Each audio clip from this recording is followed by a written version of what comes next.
سور بقرہ میں اللہ نے آدم علیہ السلام کا ذکر کیا ہے۔ جب اللہ نے انسان کی مخلوق کو پیدا کرنے کا ارادہ کیا تو اللہ نے فرشتوں سے فرمایا، میں زمین میں اپنا ایک خلیفہ بنانے والا ہوں۔ فرشتوں کو لگا کہ شاید ان کی عبادت میں کوئی کمی رہ گئی ہے، اس لیے اللہ نے نئی مخلوق بنانے کا ارادہ کیا ہے۔ فرشتوں نے جینوں جیسی دوسری مخلوق بھی دیکھی تھی جو زیادہ عقل نہیں رکھتے تھے اور خوں ریزی کرتے تھے۔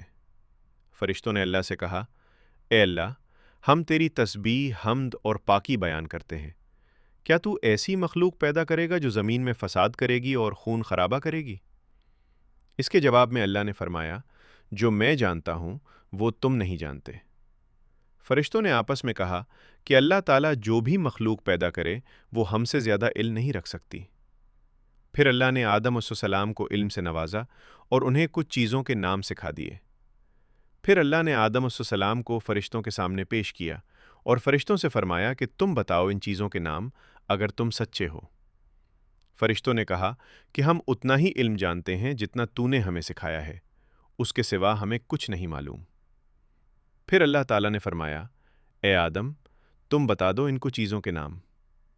پھر جب آدم نے ان چیزوں کے نام بتا دیے تو اللہ نے فرشتوں سے فرمایا کہ میں نہ کہتا تھا کہ میں آسمانوں اور زمین کی پوشیدہ چیزوں کو جانتا ہوں۔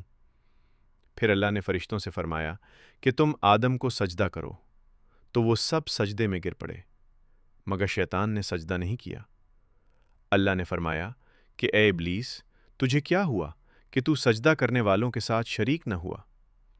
شیطان نے تکبر میں کہا کہ میں ایسا نہیں ہوں کہ انسان کو سجدہ کروں جسے تو نے کھن کھن ہوئے سڑے ہوئے گارے کی مٹی سے بنایا ہے، میں اس سے بہتر ہوں۔ تو نے مجھے آگ سے پیدا کیا اور اسے مٹی سے پیدا کیا ہے۔ اللہ نے شیطان سے فرمایا، یہاں سے نکل جا، تو مردود ہے اور تجھ پر قیامت کے دن تک لعنت برسے گی۔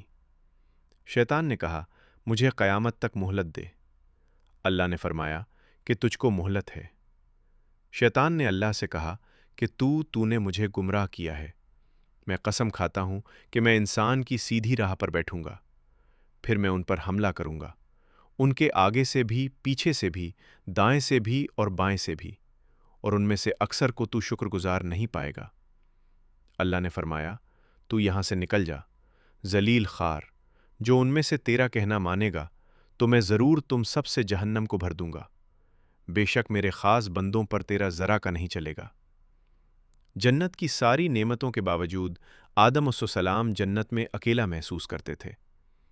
پھر اللہ نے حوا علیہ السلام کو بنایا تاکہ آدم علیہ السلام ان سے سکون پا سکے۔ اللہ نے فرمایا، اے آدم، تم اور تمہاری بیوی جنت میں رہو، پھر جس جگہ سے چاہو تم دونوں کھاؤ، لیکن اس درخت کے پاس مت جانا ورنہ تم ظالموں میں سے ہو جاؤ گے۔ پھر شیطان نے ان دونوں کے دل میں وسوسے ڈالا اور کہنے لگا، تمہارے رب نے تم دونوں کو اس درخت سے اس لیے منع کیا تھا کہ تم کہیں فرشتے نہ بن جاؤ یا کہیں ہمیشہ زندہ رہنے والوں میں نہ ہو جاؤ۔ اور شیطان نے قسمیں تک کھا لی کہ وہ ان کا خیر خواہ ہے، پس مردور نے دھوکہ دے کر ان کو درخت کی طرف کھینچ ہی لیا۔ جب حضرت آدم اور حوا علیہ السلام نے درخت کے پھل کو کھا لیا تو ان کے سطر کی چیزیں کھل گئیں اور وہ درختوں کے پتوں کو توڑ توڑ کر اپنے اوپر چپکانے لگے اور سطر چھپانے لگے۔ پھر اللہ نے ان کو پکارا اور فرمایا، کیا میں تم دونوں کو اس درخت سے منع نہ کر چکا تھا اور یہ نہ کہہ چکا تھا کہ شیطان تمہارا کھلا دشمن ہے؟ حضرت آدم اور حوا علیہ السلام نے کہا کہ اے ہمارے رب، ہم نے اپنے اوپر ظلم کیا، اور اگر آپ ہمیں نہ بخش اور ہم پر رحم نہ فرمائیں گے تو پھر ہم تو ضرور تباہ ہو جائیں گے۔ اللہ نے فرمایا کہ تم سب جنت سے نیچے اتر جاؤ، اب سے تم ایک دوسرے کے دشمن ہو اور تمہارے لیے زمین پر رہنے کی جگہ ہے، اور ایک مدت تک نفع حاصل کرنا، اب تم کو وہیں زندگی گزارنی ہے اور وہیں مرنا ہے اور وہیں پھر سے پیدا ہونا ہے۔ دنیا میں آنے کے بعد آدم علیہ السلام نے اللہ سے 40 سال تک معافی مانگی۔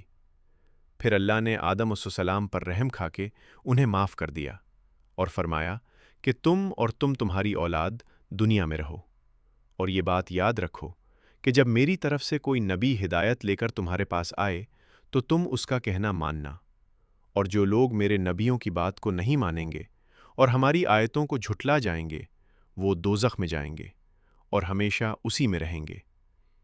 پھر حضرت آدم اور حوا علیہ السلام دنیا میں رہنے لگے۔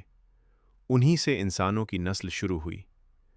آدم علیہ السلام تقریباً 900 سال زندہ رہ کر وفات پا گئے۔ قرآن